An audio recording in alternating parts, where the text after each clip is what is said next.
This is a fan-generated show. If you would like to support us, please go to jamieglazov.com, and also don't forget to subscribe to our YouTube channel. All your support is greatly appreciated. Good evening. Welcome to the Glazov Gang. Tonight, the torture of Tommy Robinson. How British jailers abused a human rights activist and a whistleblower on Muslim rape gangs. With us this evening, what an honor and a privilege to have back with us Robert Spencer, the director of Jihad Watch and a Shillman Fellow of the David Horowitz Freedom Center. He is the author of the New York Times bestsellers, The Politically Incorrect Guide to Islam and the Crusades, and The Truth About Muhammad. And his new book is The History of Jihad from Muhammad to ISIS. Robert, what an honor to have you back on the show. The honor is all mine, Gene. Robert, do you have a book of yours handy, your new book handy? I happen to have one right here. Fantastic. Congratulations on writing that book, this new book, Robert, and we're going to have a discussion on Tommy Robinson this evening, and of course, it's going to lead to a discussion of what your book is about and the reaction to it. Robert, let's begin. We've got a political prisoner. You've just written an article for Front Page on this issue, on Tommy. He was just released. We know that it took 5 hours from the time of his arrest to a conviction. He was railroaded and sentenced to 13 months in prison. They just let him out temporarily in any case. Let me just let you talk now for a minute. Introduce to us what's happening. Jamie, there's been for years a cover-up in Britain of Muslim rape gang activity. There have been literally thousands of British girls, maybe tens of thousands, who have been brutalized and victimized, their lives destroyed by gangs of Muslim men who press them into prostitution and sex slavery. And they do this sometimes explicitly in accord with Quranic provisions regarding the permissibility of taking infidel women as sex slaves, the captives of the right hand, in chapter 4 of the Quran and elsewhere. And the British authorities knew about this for years. The Home Office wrote a report about it 10 years ago. Police in several communities were routinely approached by the victims and the victims' families, and they did nothing because everyone was afraid of being accused of being racist and Islamophobic since the perpetrators were Muslim. Tommy Robinson was one of the few people in Britain who was calling attention to this rape gang activity, for which he was indeed excoriated as a racist and a bigot, and for years portrayed, as they still portray him, as a far-right extremist. But he was right, and he continued to keep up the pressure. He was ordered recently not to live stream outside the trials of these rape gangs, and he went back nonetheless because the order was manifestly unjust in itself and was another demonstration of how the British authorities are intent on covering up this rape gang activity. So he went back, he was live streaming again. He was actually very careful, you can watch the video and see, to ask the police who were present if it was all right if he filmed at this particular place rather than at some other place, and if he could video it all, and they gave him the okay, but nonetheless he was arrested and summarily charged and convicted, all in a matter of hours, and then was held largely in solitary confinement for months. And he says now, coming out of prison, he's lost 40 pounds in the last couple of months, and he said that he was subjected to all sorts of pressure, mental pressure designed to break him, a form of psychological torture. That it was made clear to him that Muslims were preparing his dinner, and they would taunt him and ask him how did he like his dinner, and then he wasn't permitted, when he stopped eating the dinners, he wasn't permitted to buy other food. This is one of the reasons why he lost so much weight. And the British authorities were clearly trying to terrorize him and break his spirit and his will, and perhaps even to kill him outright. This is in line with this massive cover-up of the rape gang activity and with the British government's general tendency over the last few years to take a path of appeasement and accommodation of Islamic groups. Robert, very profound summary, very frightening summary. Thank you. Look, what terrifies me, Robert, is that my family escaped from the Soviet Union. We thought we came to the West and that we were safe. And our leadership, this is really frightening stuff, because you would think that our governments and our authorities and our leaderships would be protecting us. In your case, Robert, before we get back to Tommy, and let me tie this in here, am I not correct that the FBI, which is supposed to be protecting you from jihadists, it appears that the FBI was actually trying to kill you? Yeah, I think that that's true. It sounds outlandish, but nonetheless, the facts all point in that direction. And the FBI has been questioned about this now repeatedly for 2 years and made no response whatsoever, no attempt to explain its actions. The story there is the Muhammad Art Exhibit and Cartoon Contest that Pamela Geller and I sponsored in Garland, Texas in May 2015.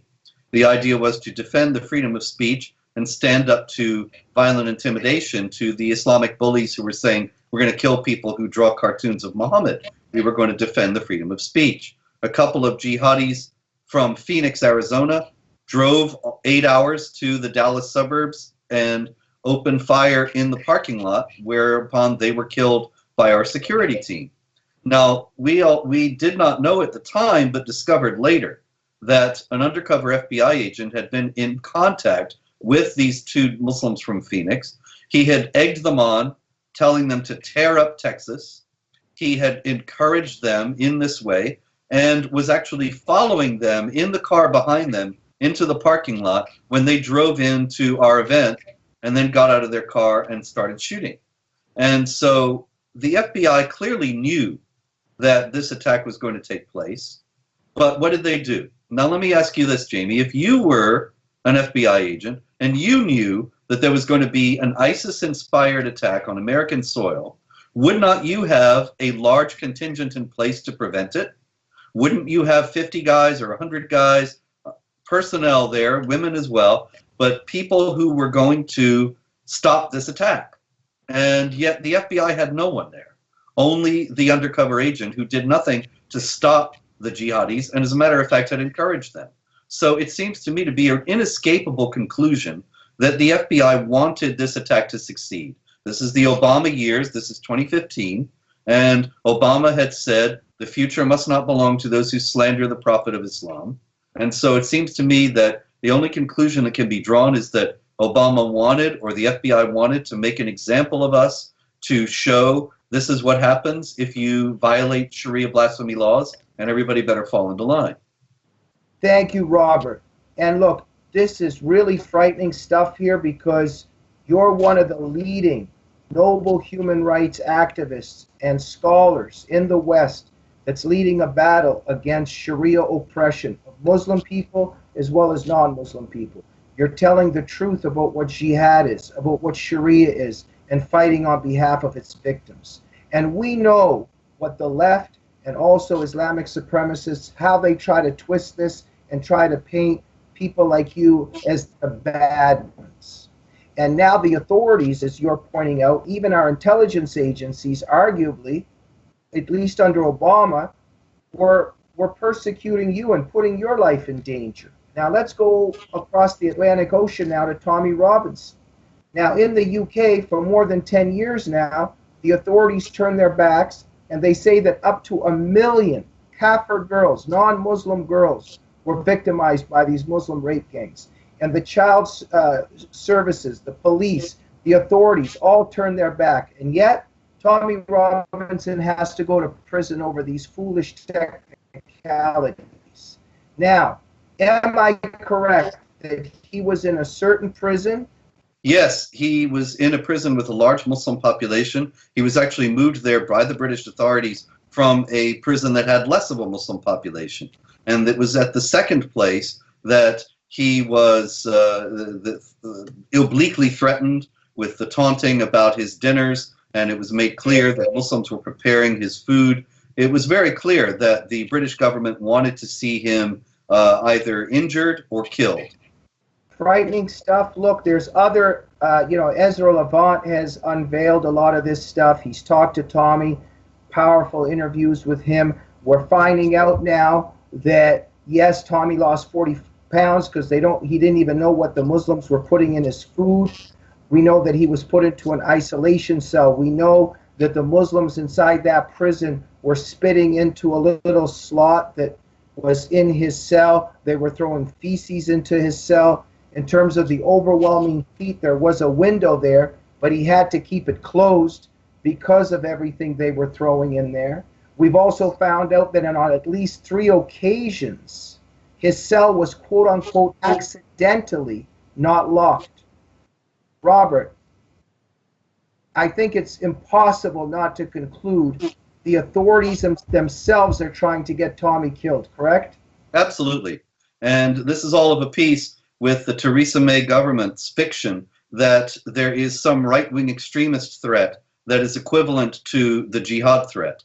And they have reiterated this many times, that the various British officials have said, we are going to fight both the Islamic extremists and the right-wing extremists, and behaved as if that Tommy Robinson were somehow the equivalent of Anjem Choudhury or even Osama bin Laden. As a matter of fact, Theresa May herself likened Pamela Geller and me to Abu Hamza and Abu Qatada, who were 2 jihad terrorists. Abu Hamza is in prison now in the United States for trying to establish an al-Qaeda training camp in Bly, Oregon. And Abu Qatada is now in Jordan and has been accused of multiple connections with al-Qaeda and all kinds of jihad activity. To say that people who oppose jihad terror and have never advocated or supported any violence are equivalent to those who actually are trying to get people killed in the name of Allah is an appalling moral equivalence. But Theresa May made it, and with Tommy Robinson, she has made it even more strongly, such that she does want him gone. The British government has made it very clear. They've admitted all sorts of jihad preachers while banning Pamela Geller and me and Lawrence Southern and Brittany Pettibone and Martin Sellner and Lutz Bachmann from the country. Foes of jihad terror are not welcome in Britain, and they are much less welcome than actual preachers of jihad terror. Frightening stuff, Robert. I'd like you to speak on this for a minute as well. You profoundly and powerfully always make this argument on Twitter and in your articles. You, and as well as Tommy Robinson and many counter-jihadists, opponents of Sharia oppression, opponents of jihad, are described as anti-Muslim. You're also described as somehow far-right. The same thing happens with me, with our wonderful and courageous Annie Cyrus. Robert, how can being against the female genital mutilation, the honor killing, child marriage that's inflicted on Muslim girls, when we stand up and try to protect Muslim girls from that awful Sharia oppression, how does this make any of us anti-Muslim? And how does it make somebody far right when they're against the Boston Marathon massacre? The idea that we are far right is just a smear term designed to get people of goodwill to turn away. If we're far right, then so was George Washington and Thomas Jefferson. You know, I mean, we are. White male slaveholders. No, the point is we're fighting for the freedom of speech, the equality of rights of all people before the law. If that's far right, then the whole foundation of Western democratic rule is far right. And the smear is used because they know they can't meet us on the facts. They know that we are not anti-Muslim in terms of targeting Muslim people, but we are. If we are anti-Muslim, in other words, then foes of the Nazis must have been anti-German. The idea that to target a violent and supremacist and oppressive ideology is against many of the people who hold it is no more true in this case than it would be in that. Thank you so much, Robert. And look, before we go, our conclusion here is that everybody watching this show, all of us that are concerned with human rights, we've got to stand behind Tommy Robinson and support him in every way we can. We got to thank Ezra Levant at Rebel Media for really leading the battle on behalf of Tommy Robinson when so few are doing anything. And we got to support you, Robert Spencer, that's also leading the battle in the West. So let's end with this. Let's end with the book you just wrote, and tell our audience why it's so crucial and relevant in terms of everything we just discussed and why they have to order it right now. Well, all this persecution of Tommy is based on fictions. Fictions about Islam being a religion of peace, about Islam creating societies that were based on tolerance.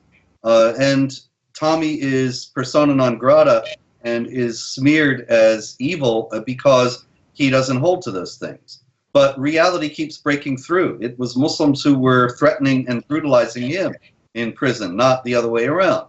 And it's the same thing in the larger sense. Our societies are not going to be able to be based on fantasy and fiction for long. Reality will break through, and the reality is that for 14 centuries, Muslims have waged war against non-Muslims, and there are many Muslims who are continuing to do that today, holding to the same ideology that has motivated jihad violence throughout history, as I show in this book. Thank you, Robert. Robert, thank you for coming on the program, and thank you for everything that you do. My pleasure, Jamie. Thank you, and call me anytime. Okay, thank you, Robert. Thank you for watching the Glazov Gang this evening. Got to tell you a couple things before we go. So first of all, most importantly, get Robert Spencer's book right now, The History of Jihad from Muhammad to ISIS. You can get it on Amazon. Get this book right now. Crucial book to read, one of the most important books out there at this moment. Continue supporting Tommy Robinson, and also go to Ezra Levant's Rebel Media because they're doing a lot to support Tommy.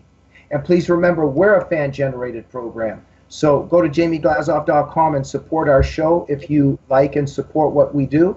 And make sure you subscribe to the YouTube channel of the Glazov Gang. Good night.